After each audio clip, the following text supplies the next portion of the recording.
munaasabadan bandhiga oo maanta gashay maalintii saddexaad siina socon doonta 2 maalmood oo dambe ayaa waxaa si wada jira u soo agaasimay dhalinta Soomaaliyeed ee waayaha cusub iyo Kawani Lit Festi oo urur ay ku bahoobeen qoraayaasha ayaa maanta waxaa lagu qabtay xaafadda Islii ee magaalada Nairobi.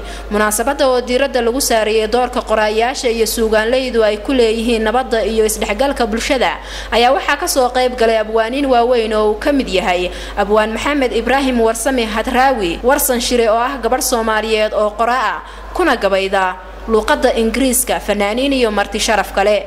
Bandhigan oo 2 maalmood ee hore lagu qabtay xaafadda Westland maanta oo ah maalintii saddexaadna lagu qabtay xaafadda Islii ayaa intii uu soconayay waxaa heeso dhalinta looga wacyi gelinayo halista ay leedahay argagixisadu ku soo bandhigay dhalinyarada waayaha cusub.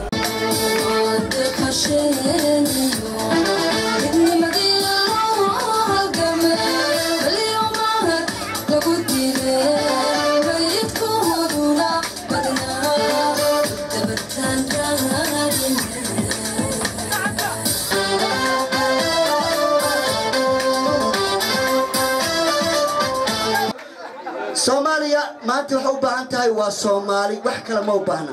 Soomaali waxa hal maanta ka noqon kara waa Soomaali. Intanada waa intii maanta xamar qurxin lahayd oo laamida dhis lahayd oo dukaamada ka fur lahayd. Soomaaliya nabad Allah nooga dhigo. Dawladda maanta jida Allah noo taageero.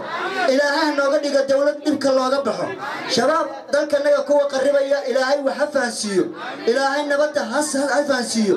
Waa ognahay shabaabka Soomaaliyeed oo ma khaldan waayo oo fikir khaldan qaatay وادكناجي لكن إلهي هنوتوسيو حتى إلهي توسيو قرنا الله أمضى كقبته ما أنا والبهبرنا الدلائي قبرنا كفصدائي منك أنت لقيت من وضوء قاركر أرشوا هذا عضو سمالي هنولاتو abwaan Hadraawi oo halkaasi ka jeediyay suugaantii uu caanka ku ahaa ayaa dadkii ka soo qayb galay bandhigan waxa ay weydiiyeen su'aalo ku saabsan suugaanta iyo afka Soomaaliga.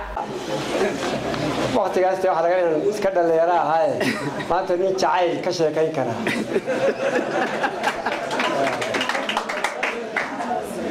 jacayl maanta de waa igu ceelina jacayl ka sheekeeyo waxay xukuumadda iyo cirada igu taala waqtiyadii ay haboodina ka sheekay jiray laakiin balad weyn taasay heestaasay gabadhaasay jirtay kuliya 900 iyo 170 leeyahay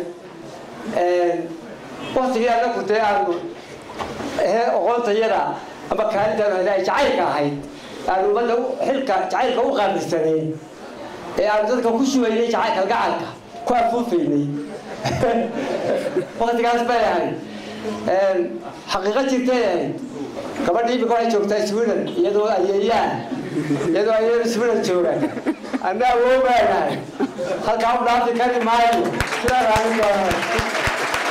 bandhigan ay aqoontooda isku weydaarsanayeen qoraayaasha iyo suugaanleyda ayaa lagu wadaa inuu sii socdo 2 maalmood ee soo socda. Suleekha Cabdilaahi Xirsi, telefishinka qaranka Nairobi.